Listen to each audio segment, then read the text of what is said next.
आज हम सुनेंगे प्रेमचंद्र की मशहूर कहानी ईदगाह। रमज़ान के पूरे 30 रोज़ों के बाद ईद आई है। कितना मनोहर, कितना सुहावना प्रभात है।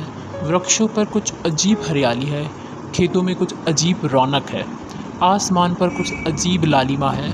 आज का सूर्य देखो कितना प्यारा, कितना शीतल है, मानो संसार को ईद की बधाई दे रहा हो। गाँव में कितनी हलचल है, ईदगाह जाने की तैयारियां हो रही है। किसी के कुर्ते में बटन नहीं है, पड़ोस के घर से सुई धागा लाने को दौड़े जा रहे हैं। किसी के जूते कड़े हो गए हैं, उसमें तेल डालने के लिए तेली के घर भागा जाता है। जल्दी जल्दी बैलों को सानी पानी दे दे, ईदगाह से लौटते लौटते दोपहर हो जाएगी। 3 कोस का पैदल रास्ता, फिर सैकड़ों आदमियों से मिलना, भेंट करना। दोपहर के पहले लौटना असंभव है। लड़के सबसे ज़्यादा प्रसन्न है। किसी ने एक रोज़ा रखा है, वह भी दोपहर तक। किसी ने वह भी नहीं, लेकिन ईदगाह जाने की खुशी उनके हिस्से की चीज़ है। रोज़े बड़े बूढ़ों के लिए होंगे, इनके लिए तो ईद है। रोज़ ईद का नाम रटते थे, आज वह आ गई। अब जल्दी पड़ी है, लोग ईदगाह क्यों नहीं चलते? इन्हें गृहस्थी की चिंताओं से क्या प्रयोजन? सेवैयाँ खाएंगे, सेवैये के लिए दूध और शक्कर घर में है नहीं। इनकी बला से ये तो सेवैयाँ खाएंगे। वह क्या जाने कि अब्बाजान क्यों बदहवास चौधरी कायम अली के घर दौड़े जा रहे हैं। उन्हें क्या खबर कि चौधरी आज आंखें बदल ले तो यह सारी ईद मुहर्रम हो जाए। उनकी अपनी जेबों में जो कुबेर का धन भरा हुआ है, बार बार जेब से अपना खजाना निकाल कर गिनते हैं और खुश होकर फिर रख लेते हैं। महमूद गिनता है 1 2 10 12, उसके पास 12 पैसे हैं। मोहसिन के पास 1 2 3 8 9 15 पैसे हैं। इन्हीं अनगिनती पैसों में अनगिनती चीज़ें लाएंगे, खिलौने, मिठाइयाँ, बिगुल, गेंद और जाने क्या क्या। और सबसे ज़्यादा प्रसन्न है हामिद, वह 4-5 साल का गरीब सूरत दुबला पतला लड़का, जिसका बाप गत वर्ष हैज़े की भेंट हो गया और माँ न जाने क्यों पीली होती होती एक दिन मर गई। किसी को पता न चला क्या बीमारी है, कहती भी तो कौन सुनने वाला था। दिल पर जो बीतती थी वह दिल में ही सहती थी, और जब न सहा गया तो संसार से विदा हो गई। अब हामिद अपनी बूढ़ी दादी अमीना की गोद में सोता है और उतना ही प्रसन्न है। उसके अब्बा जान रुपए कमाने गए हैं, बहुत सी थैलियाँ लेकर आएंगे। अम्मी जान अल्लाह हमिया के घर से उसके लिए बड़ी अच्छी अच्छी चीज़ें लानी गई है, इसलिए हामिद प्रसन्न है। आशा तो बड़ी चीज़ है, और फिर बच्चों की आशा, उनकी कल्पना तो राई का पर्वत बना लेती है। हामिद के पाँव में जूते नहीं हैं, सिर पर एक पुरानी धुरानी टोपी जिसका गोटा काला पड़ गया है, फिर भी वह प्रसन्न है। जब उसके अब्बा जान थैलियाँ और अम्मी जान नियामतें लेकर आएंगी तो वह दिल के अरमान निकाल लेगा। तब देखेगा महमूद, मोहसिन, नूरे और सम्मी कहाँ से उतने पैसे निकालेंगे। अभागिनी अमीना अपनी कोठरी में बैठी रो रही है।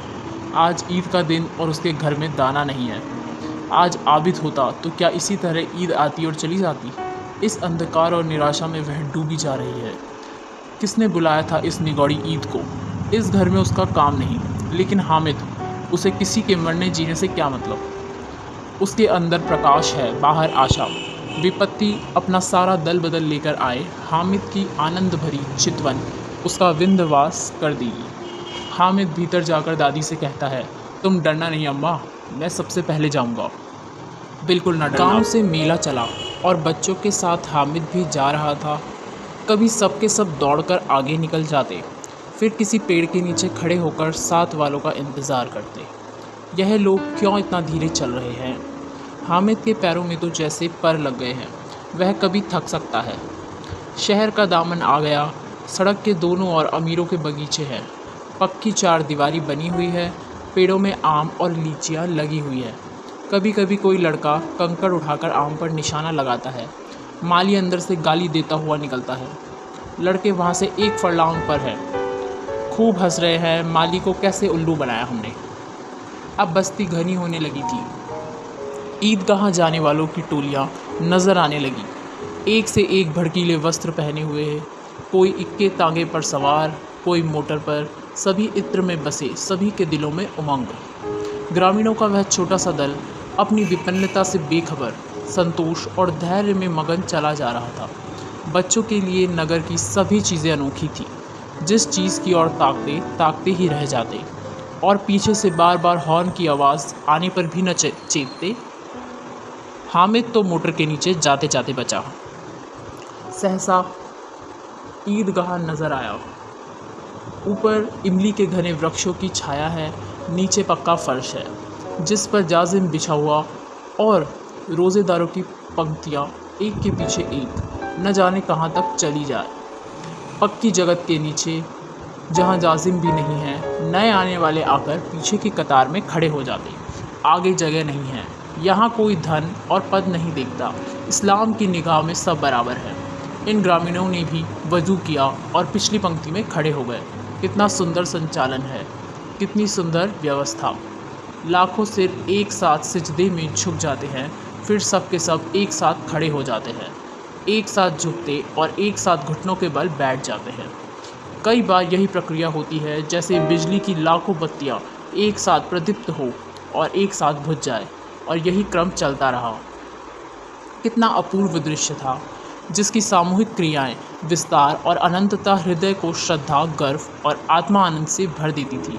मानो भ्रातृत्व का एक सूत्र इन समस्त आत्माओं को एक लड़ी में पिरोए हुए है। नमाज खत्म हो गई है, लोग आपस में गले मिल रहे हैं। तब मिठाई और खिलौने की दुकान पर धावा होता है। ग्रामीणों का वह दल इस विषय में बालकों से कम उत्साही नहीं है। यह देखो हिंडोला है, 1 पैसा देकर जाओ, कभी आसमान पर जाते हुए मालूम होंगे, कभी ज़मीन पर गिरते हुए। चरखी है, लकड़ी के हाथी, घोड़े, ऊँट छड़ों से लटके हुए हैं। 1 पैसा देकर बैठ जाओ और 25 चक्करों का मज़ा लो। महमूद और मोहसिन, नूरे और सम्मी इन घोड़ों और ऊँटों पर बैठते हैं। हामिद दूर खड़ा है। 3 ही पैसे तो उसके पास हैं। अपने कोष का 1/3 ज़रा सा चक्कर खाने के लिए वह नहीं दे सकता। खिलौनों के बाद मिठाइयाँ आती हैं। किसी ने रेवड़ियाँ ली, किसी ने गुलाब जामुन, किसी ने सोहन हलवा। मज़े से खा रहे हैं। हामिद बिरादरी से पृथक है। अभागे के पास 3 पैसे हैं, क्या नहीं कुछ लेकर खाता। ललचाई आंखों से सबकी ओर देखता है। मिठाइयों के बाद कुछ दुकानें लोहे की चीज़ों की हैं, कुछ गिलट और कुछ नकली गहनों की। लड़कों के लिए यहाँ कोई आकर्षण ना था, वह सब आगे बढ़ जाते हैं। हामिद लोहे की दुकान पर रुक जाता है। कई चिमटे रखे हुए थे। उसे ख्याल आया, दादी के पास चिमटा नहीं है। तवे से रोटियां उतारती है तो हाथ जल जाता है। अगर वह चिमटा ले जाकर दादी को दे दे तो वह कितनी प्रसन्न होगी। फिर उनकी उंगलियां कभी ना जलेगी। घर में एक काम की चीज़ हो जाएगी। खिलौने से क्या फ़ायदा, व्यर्थ में पैसे खराब होते हैं। उसने दुकानदार से पूछा, यह चिमटा कितने का है? दुकानदार ने उसकी ओर देखा और कोई आदमी साथ न देखकर कहा, यह तुम्हारे काम का नहीं है जी। बिकाऊ है कि नहीं? बिकाऊ क्यों नहीं है? और यहाँ क्यों लाद लाए हैं? तो बताते क्यों नहीं कि पैसे का है? 6 पैसे लगेंगे। हामिद का दिल बैठ गया। ठीक ठीक बताओ। ठीक ठाक 5 पैसे लगेंगे। लेना हो लो, नहीं तो चलते बनो। हामिद ने कलेजा मजबूत करके कहा, 3 पैसे लोगे? यह कहता हुआ वह आगे बढ़ गया कि दुकानदार की घुड़कियाँ न सुने, लेकिन दुकानदार ने घुड़कियाँ नहीं दी, बुलाकर चिमटा दे दिया। हामिद ने उसे इस तरह कंधे पर रखा मानो बंदूक है, और शान से अकड़ता हुआ संगियों के पास आया। 11 बजे सारे गांव में हलचल मच गई। मेले वाले आ गए। मोहसिन की छोटी बहन ने दौड़कर भिश्ती उसके हाथ से छीन ली और मारे खुशी के जो उछली तो मियाँ भिश्ती नीचे आ गए और सिर लोग सिधारे। इस पर भाई बहन में मारपीट हुई। दोनों खूब रोए। उनकी अम्मा शोर सुनकर बिगड़ी और दोनों को ऊपर से 2-2 चांटे लगा दिए। अब मियाँ हामिद का हाल सुनिए। अमीना उसकी आवाज़ सुनते ही दौड़ी और उसे गोद में उठाकर प्यार करने लगी। सहजा उसके हाथ में चिमटा देखकर वह चौंकी। यह चिमटा कहाँ था? मैंने मोल लिया है। के पैसे में? 3 पैसे। अमीना ने छाती पीट ली। यह कैसा बेसमझ लड़का है कि दोपहर हुआ, कुछ खाया न पिया, लाया क्या चिमटा? सारे मेले में तुझे कोई चीज़ ना मिली जो यह लोहे का चिमटा उठा लाया?